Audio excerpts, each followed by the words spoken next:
Puji Tuhan, Shalom, Assalamualaikum, Om Swastiastu, Namo Buddhaya, salam kebajikan, dan salam cinta damai dari saya, Priyanto Samasi.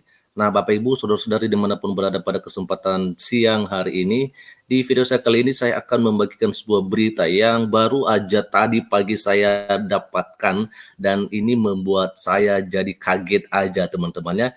Ini saya ambil dari Tribun News dengan sebuah judul berita yaitu viral di tengah perang, video anak pejabat Hamas bela Israel dan kecam otoritas Palestina di depan PBB.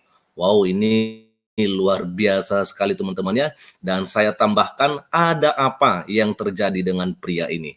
Wow, tentunya kita merindukan untuk mendengarkan bersama apa sih sebenarnya yang terjadi, lalu kemudian nantinya kita akan juga melihat bagaimana komentar-komentar saudara-saudara kita, baik yang Kristen ataupun yang Muslim. Yang penting siapa aja yang sudah memberikan komentarnya soal video ini. Dan kita akan lihat saja di sini teman-teman ya.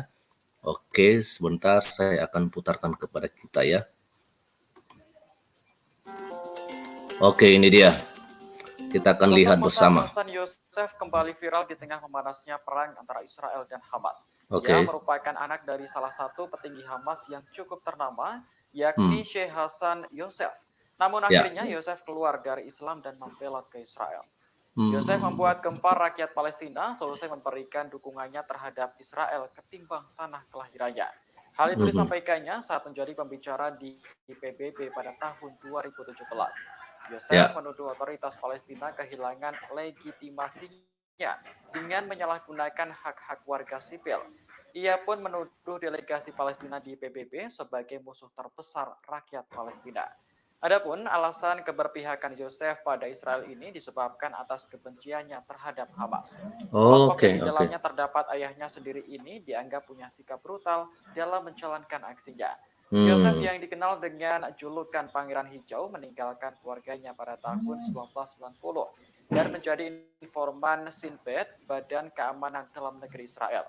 Kemudian ia masuk Kristen pada tahun 1999 dan pindah ke Amerika Serikat pada tahun 2007. Syukran Sayyid Rais. Kita akan I take the dengarkan floor on behalf of the UN Watch. My name is Mus'ab Hassan Yusuf. I grew up in Ramallah as a member of Hamas. I address the words to the Palestinian Authority, which claims to be the sole legitimate representative of the Palestinian people. I ask, where does your legitimacy come from? The Palestinian people did not elect you, and they did not appoint you to represent them. You are self-appointed. Your accountability is not to your own people. This is evidenced by your own total violation for their human rights.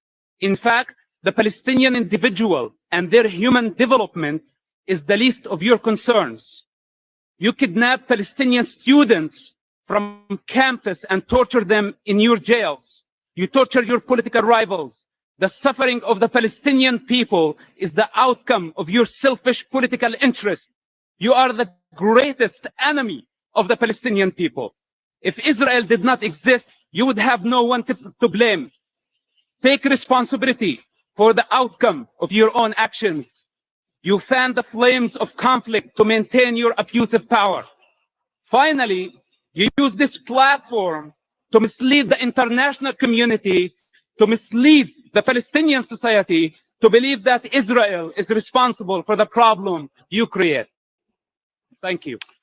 Download Tribun X sekarang. Luar biasa sekali ya. Lokal. Nah, itu dia tadinya teman-teman yang kita bisa lihat di sini, dan pada kesempatan ini saya akan membacakan kepada kita semua juga bagaimana komentar-komentar yang ada di sini. Ya, tentunya ini bagus sekali untuk kita lihat bersama teman-teman ya. Oke, sebentar saya akan perlihatkan kepada kita semua ya.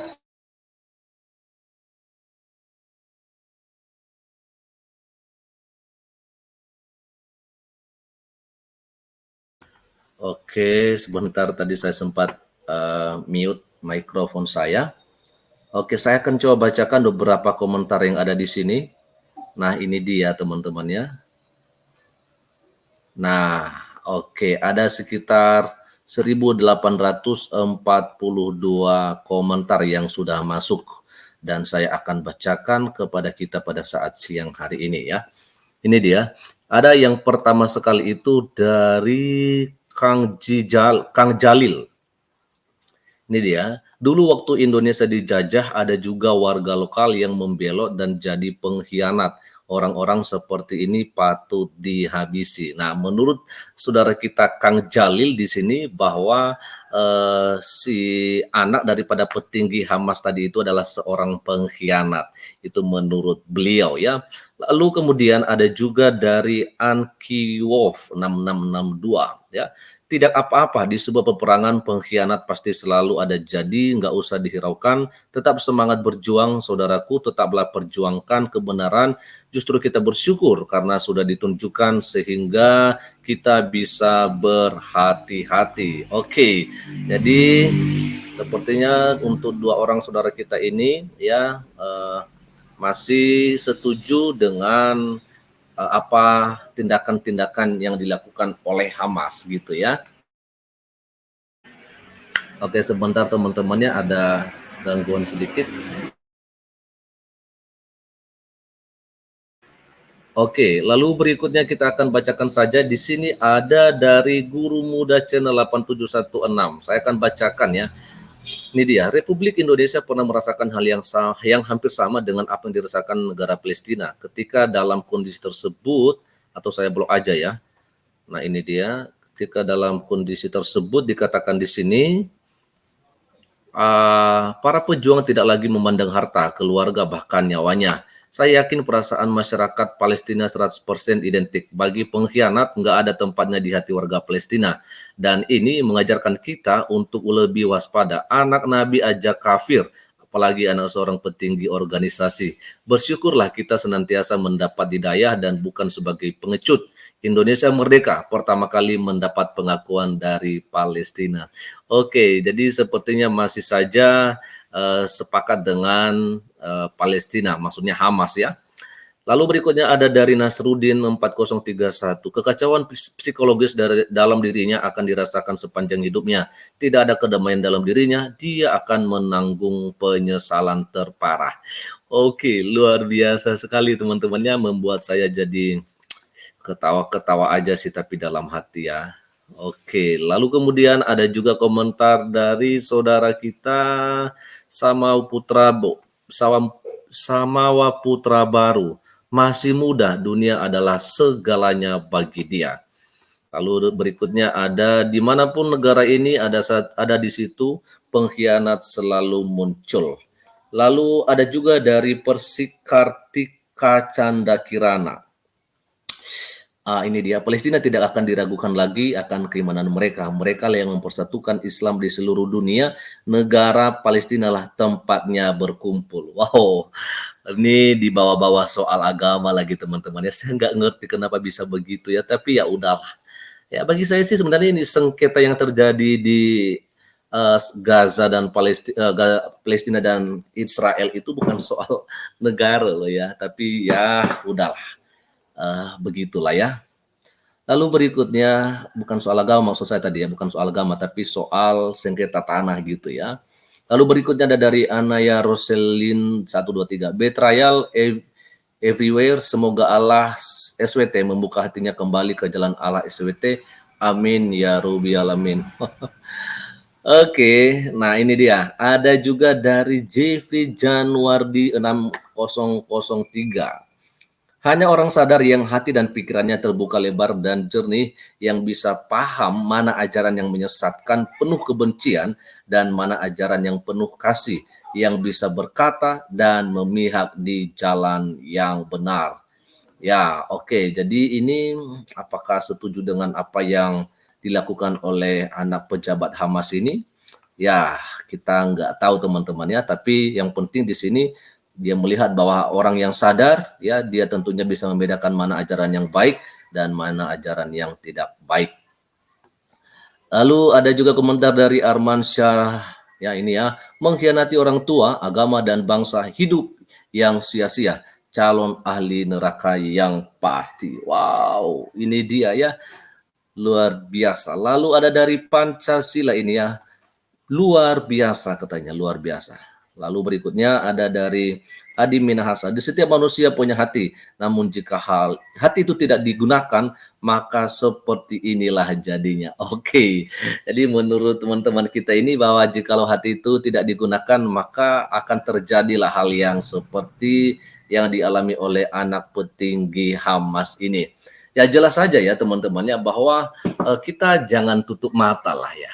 Karena saya melihat bahwa di Indonesia ini berita-berita yang kita dapatkan soal apa yang terjadi tanggal 7 Oktober itu ya hanya sepertinya memihak gitu loh ya.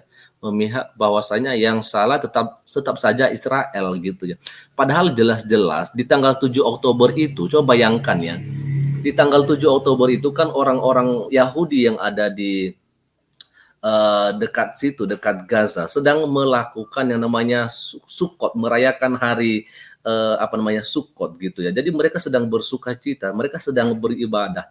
Lalu kemudian tiba-tiba mereka mendapatkan serangan, maka mau tidak mau mereka juga melakukan serangan balik. Kita bukan berarti membenarkannya, tapi artinya begitu loh istilahnya. Kalau kita sedang ibadah diganggu orang, kita pasti marah. Itu yang dialami oleh saudara kita orang Yahudi ya gitu ya. Jadi ya wajar saja kalau misalnya mungkin juga mereka merasakan hal itu, merasa dizolimi ya, di saat mereka beribadah mereka harus diganggu begitu ya. Itu sih menurut saya teman-teman ya. Mungkin kita berbeda pendapat tetapi kita jangan bermusuhan lah ya. Oke, lalu kemudian ada dari Bani Salim Kradenan ya. Ya Allah, sesungguhnya dia tidak tahu apa yang dia lakukan. Wah, gak ngerti lah. Saya pikir sih dia justru tahu. Ya, lalu kemudian ada dari Paul Sowin, sangat salut dengan orang yang menggunakan hati nurani dan akal sehat demi kebenaran, berani mengambil risiko walaupun di risikonya bisa dibenci atau dibunuh mayoritas sebangsanya.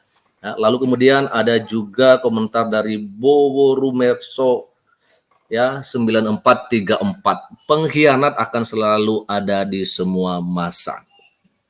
Pernah Yesus mengatakan bahwa dia datang ke dunia bukan untuk membawa damai tetapi membawa pedang. Artinya apa? Bukan untuk membunuh. Ada yang beranggapan seperti begitu. Tapi maksud Yesus di sini dia mau mengadakan perpisahan ya, bahwa orang-orang yang kita kasihi sekalipun bisa saja akan menjadi orang yang tidak senang dengan kita oleh karena keputusan-keputusan yang kita ambil, termasuk ketika kita ya mengiring akan Tuhan, menjadi seorang hamba Tuhan. Jangan salah ya, ada saja orang tua yang tidak senang ketika anaknya menjadi seorang pendeta atau hamba Tuhan, apalagi menjadi pendeta di gereja-gereja Pentakosta atau karismatik yang dimana tidak ada gajinya ya, dan banyak orang tua yang merasa ngapain harus jadi pendeta. Nah akhirnya apa yang terjadi, orang tua itu pun bisa tidak senang dengan anaknya. Nah itu maksudnya Tuhan. Jadi saya pikir apa yang dilakukan oleh seseorang itu adalah keputusannya dan itu haknya dia ya. Lalu kemudian ada juga komentar dari anak Nabi saja ada yang tidak dapat hidayah. Siapa yang dapat hidayah? Allah yang tentukan. Semoga kita termasuk orang-orang yang selalu diberi hidayah oleh Allah. Ya, lalu kemudian ada dari Heri Penderes 1573, pengkhianat selalu ada. Dia tidak pernah memikirkan derita rakyatnya. Oke. Ya. Lalu kemudian ada juga komentar dari sini teman-temannya, ada dari siapa nih? Ada dari Siporaya Boy Sembut 6057. Dahsyatnya dan luar biasa Tuhan Yesus, diberkatilah engkau. Oke, jadi teman-teman mungkin segitu aja dulu yang bisa saya sampaikan pada kita pada kesempatan siang hari ini. Ya, semoga apa yang saya sudah sampaikan kepada kita pada kesempatan ini membuka setiap hati kita. Kita hanya bisa memberikan penilaian dengan apa yang dilakukan oleh seorang anak petinggi Hamas ini yang jelas-jelas dia mengatakan ya keluar ya dari Hamas ini bahkan mengecam ya itu Palestina di depan PBB, itu haknya dia tentunya ya teman-teman ya. Jadi kita tidak bisa terlalu kepo dalam hal ini. Yang jelas kenapa saya mau sampaikan ini, karena ini saya jadi kaget aja ketika kita tentunya mendengarkan bersama dan melihat bersama di berbagai media bahwa terjadilah penyerangan antara Hamas dengan Israel di sana, tetapi tiba-tiba muncul juga ya berita soal seorang anak petinggi Hamas ya, yang dimana dia kemudian membela Israel dan mengecam otoritas Palestina di depan PBB. Oke, sekian saja dulu untuk siang hari ini teman-teman, dan Tuhan Yesus memberkati kita semua. Shalom. Assalamualaikum, Om Swastiastu, Namo Buddhaya, salam kebajikan, dan salam cinta damai dari saya Perianto Zamasi.